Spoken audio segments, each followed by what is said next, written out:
We might talk, if we talk first about the features of Waterford Irish, it might make more sense then to come back to the other that Waterford Irish was part of, because there was probably a different band that the current varieties of Irish in Waterford belong to. So will I tell you a little bit about those, will I? Yes, please do. Okay, so the Daoise diphthong, you're familiar with this because you mentioned it already. Maybe not using that.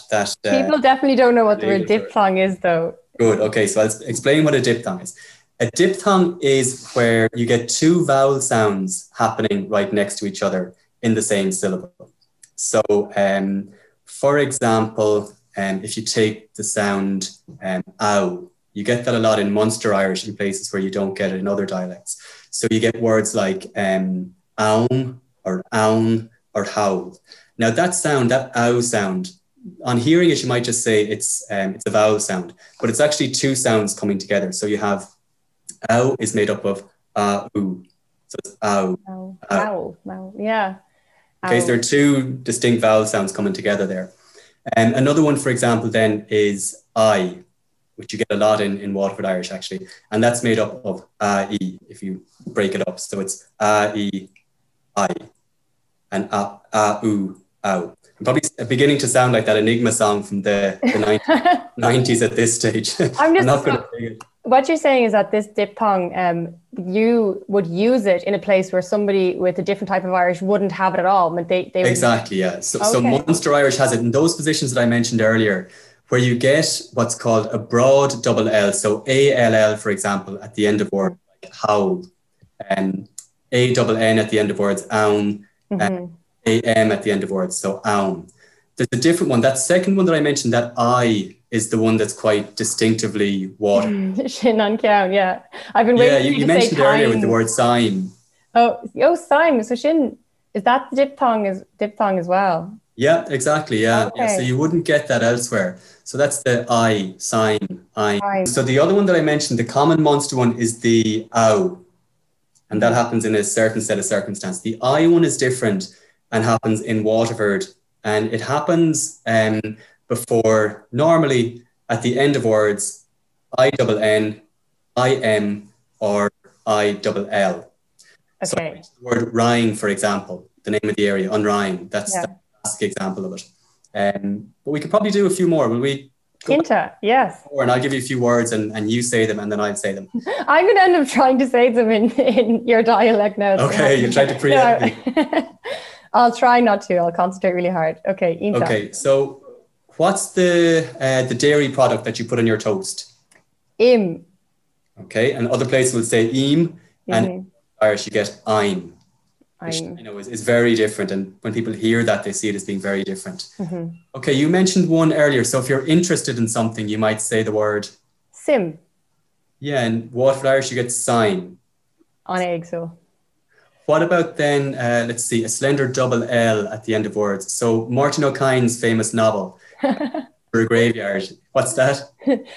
Kill. Kill, and in Waterford Irish you'd get child. Oh, really? I've never heard that one before now. Yeah, it's an interesting one. There's, have you ever heard of the song in English, Kilchash or Kilchash?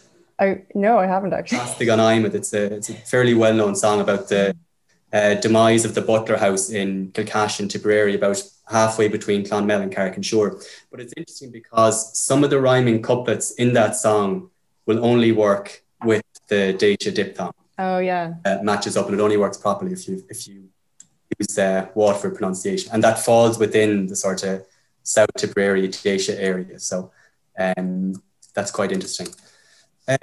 There's one there are two actually. One that you mentioned to me in kind of our prep, and that's so if you were to say anyone, the word in Irish for anyone. Oh yeah, so Anya.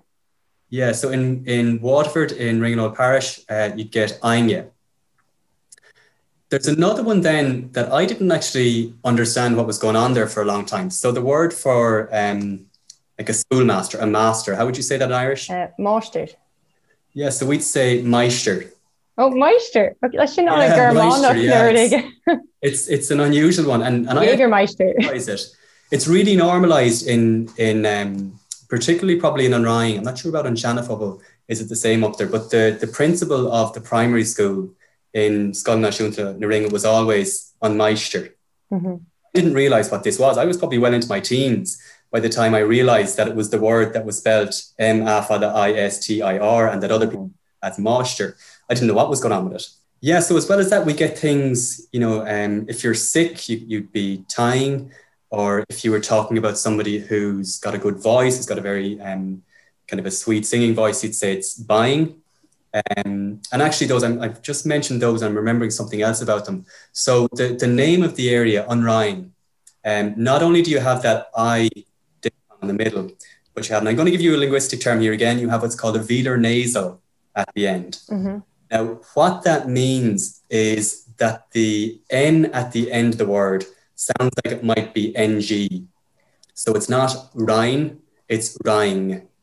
Oh, sure. And buying, tying, etc. Okay. Now, I have a theory. I haven't studied this systematically, but I think that that's starting to change. I think in words like rhying and buying and tying, I think the I diphthong is being retained, but I think the velar nasal at the end is being lost, and that people are saying rhying, tying, and buying. And would that be quite recent as a change?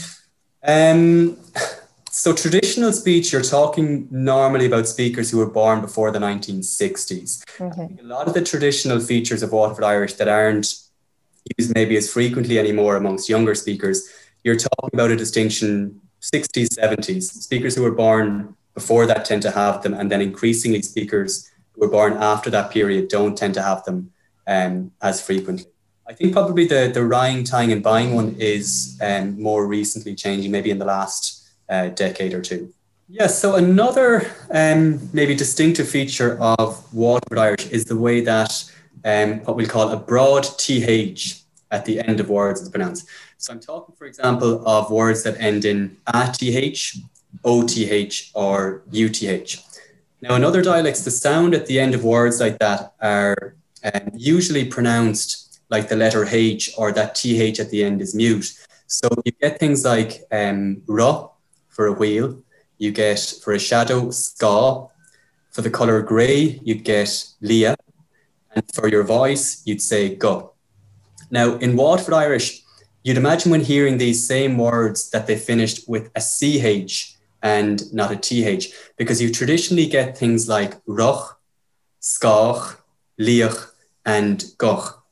And interestingly, even words that don't historically have a broad TH at the end of words are broadened and follow that same pattern. So for run or a shower, you'd have roch and kioch, where you'd have ri and ki in other dialects.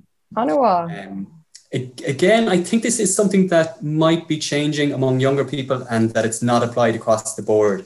I think it's still probably found in individual words. The word roch, for example, is a good example there. But I think it's maybe not applied as systematically across the board as it used to be.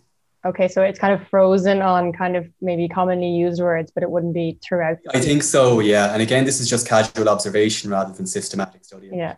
Well, I trust your casual observation anyway. No. Many wouldn't.